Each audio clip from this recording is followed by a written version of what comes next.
شروع اللہ کا نام لے کر جو بڑا مہربان نہایت رحم والا ہے۔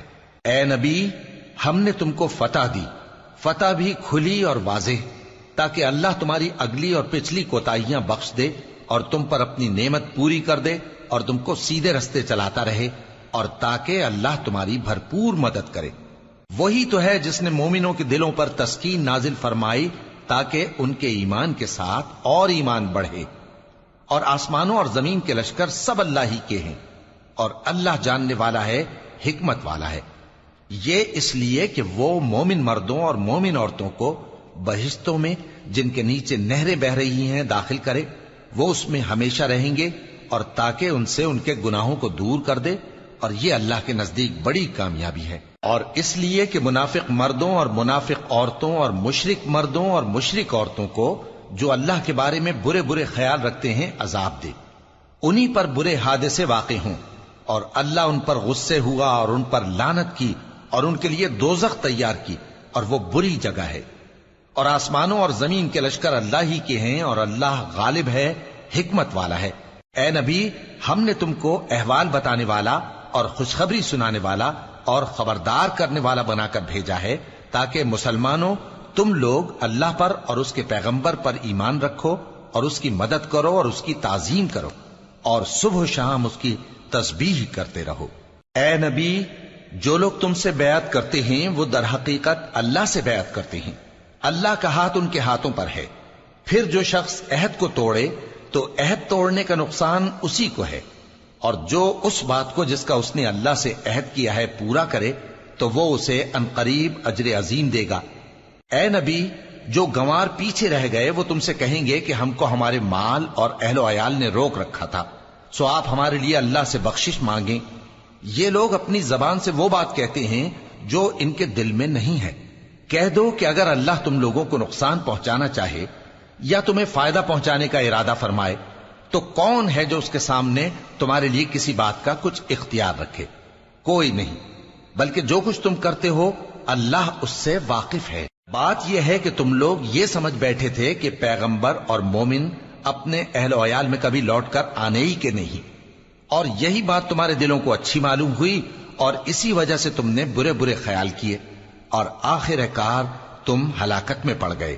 اور جو شخص اللہ پر اور اس کے پیغمبر پر ایمان نہ لائے تو ہم نے ایسے کافروں کے لیے آگ تیار کر رکھی ہے، اور آسمانوں اور زمین کی حکومت اللہ ہی کی ہے، وہ جسے چاہے بخشے اور جسے چاہے سزا دے، اور اللہ بخشنے والا ہے، مہربان ہے۔ جب تم لوگ مال غنیمت لینے چلو گے تو جو لوگ پیچھے رہ گئے تھے وہ کہیں گے ہمیں بھی اجازت دیجئے کہ آپ کے ساتھ چلیں۔ یہ چاہتے ہیں کہ اللہ کے قول کو بدل دیں۔ کہہ دو کہ تم ہرگز ہمارے ساتھ نہیں چل سکتے، اسی طرح اللہ نے پہلے سے فرما دیا ہے۔ پھر کہیں گے نہیں، تم تو ہم سے حسد کرتے ہو۔ بات یہ ہے کہ یہ لوگ سمجھتے ہی نہیں مگر بہت کم۔ اے نبی، جو گنوار پیچھے رہ گئے تھے ان سے کہہ دو کہ تم جلد ایک سخت جنگجو قوم کے ساتھ جنگ کے لیے بلائے جاؤ گے، ان سے تم یا تو جنگ کرتے رہو گے یا وہ ہار مان لیں گے۔ اگر تم حکم مانو گے تو اللہ تم کو اچھا بدلہ دے گا، اور اگر منہ پھیر لو گے جیسے پہلی دفعہ پھیرا تھا تو وہ تم کو بڑی تکلیف کی سزا دے گا۔ نہ تو اندھے پر سختی ہے سفر جنگ سے پیچھے رہ جانے میں، اور نہ لنگڑے پر اور نہ بیمار پر سختی ہے۔ اور جو شخص اللہ اور اس کے پیغمبر کے فرمان پر چلے گا اللہ اس کو بہشتوں میں داخل کرے گا جن کے نیچے نہریں بہ رہی ہیں، اور جو روگردانی کرے گا وہ اسے دردناک عذاب دے گا۔ اے پیغمبر، جب مومن تم سے اس درخت کے نیچے بیعت کر رہے تھے تو اللہ ان سے خوش ہوا، اور جو صدق و خلوص ان کے دلوں میں تھا وہ اس نے معلوم کر لیا تو ان پر تسکین نازل فرمائی اور انہیں جلد فتح عنایت کی، اور بہت سی غنیمتیں وہ آئندہ بھی حاصل کریں گے، اور اللہ غالب ہے، حکمت والا ہے۔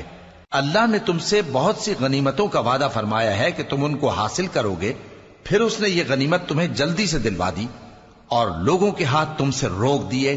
غرض یہ تھی کہ یہ مومنوں کے لیے اللہ کی قدرت کا نمونہ بن جائے اور وہ تم کو سیدھے رستے پر چلائے، اور کچھ اور غنیمتیں دے گا جن پر تم قدرت نہیں رکھتے، اور وہ اللہ ہی کی قدرت میں ہیں، اور اللہ ہر چیز پر قادر ہے۔ اور اگر تم سے کافر لڑتے تو وہ پیٹ پھیر کر بھاگ جاتے، پھر وہ کسی کو نہ دوست پاتے اور نہ مددگار۔ یہی اللہ کی عادت ہے جو پہلے سے چلی آتی ہے، اور تم اللہ کی عادت میں کبھی تبدیلی نہ پاؤ گے۔ اور وہی تو ہے جس نے تم کو ان کافروں پر فتح یاب کرنے کے بعد سرحد مکہ میں ان کے ہاتھ تم سے اور تمہارے ہاتھ ان سے روک دیے، اور جو کچھ تم کرتے ہو اللہ اس کو دیکھ رہا ہے۔ یہ وہی لوگ ہیں جنہوں نے کفر کیا اور تم کو مسجد حرام سے روک دیا، اور قربانیوں کو بھی کہ اپنی جگہ پہنچنے سے رکی رہیں۔ اور اگر ایسے مسلمان مرد اور مسلمان عورتیں نہ ہوتی جن کو تم جانتے نہ تھے کہ اگر تم ان کو پامال کر دیتے تو تم کو ان کی طرف سے بے خبری میں نقصان پہنچ جاتا، تو بھی تمہارے ہاتھ فتح رہتی، مگر تاخیر اس لیے ہوئی کہ اللہ اپنی رحمت میں جس کو چاہے داخل کر لے۔ اور اگر دونوں فریق الگ الگ ہو جاتے تو جو ان میں کافر تھے ان کو ہم دکھ دینے والا عذاب دیتے۔ جب کافروں نے اپنے دلوں میں ضد کی، اور ضد بھی جاہلیت کی، تو اللہ نے اپنے پیغمبر اور مومنوں پر اپنی طرف سے تسکین نازل فرمائی اور ان کو پرہیزگاری کی بات پر قائم رکھا، اور وہ اسی کے مستحق اور اہل تھے، اور اللہ ہر چیز سے خبردار ہے۔ بے شک اللہ نے اپنے پیغمبر کو سچا اور صحیح خواب دکھایا تھا کہ تم انشاءاللہ مسجد حرام میں اپنے سر منڈوا کر یا اپنے بال ترشوا کر امن و امان سے داخل ہوگے اور کسی طرح کا خوف نہ کرو گے۔ جو بات تم نہیں جانتے تھے اللہ کو معلوم تھی، سو اس نے اس سے پہلے ہی جلد ایک فتح عطا فرمائی۔ وہی تو ہے جس نے اپنے پیغمبر کو ہدایت کی کتاب اور دین حق دے کر بھیجا تاکہ اس کو تمام دینوں پر غالب کرے، اور حق ثابت کرنے کے لیے اللہ ہی کافی ہے۔ محمد صلی اللہ علیہ وآلہ وسلم اللہ کے پیغمبر ہیں، اور جو لوگ ان کے ساتھ ہیں وہ کافروں کے مقابلے میں تو سخت ہیں اور آپس میں رحم دل۔ اے دیکھنے والے، تو ان کو دیکھتا ہے کہ اللہ کے آگے جھکے ہوئے سر بسجود ہیں اور اللہ کا فضل اور اس کی خوشنودی طلب کر رہے ہیں۔ کثرت سجود کے اثر سے ان کی پیشانیوں پر نشان پڑے ہوئے ہیں۔ ان کے یہی اوصاف تورات میں ہیں اور یہی اوصاف انجیل میں ہیں۔ وہ گویا ایک کھیتی ہے جس نے پہلے زمین سے اپنی سوئی نکالی، پھر اس کو مضبوط کیا، پھر موٹی ہوئی، اور پھر اپنے تنے پر سیدھی کھڑی ہو گئی، اور لگی کھیتی والوں کو خوش کرنے تاکہ کافروں کا جی جلائے۔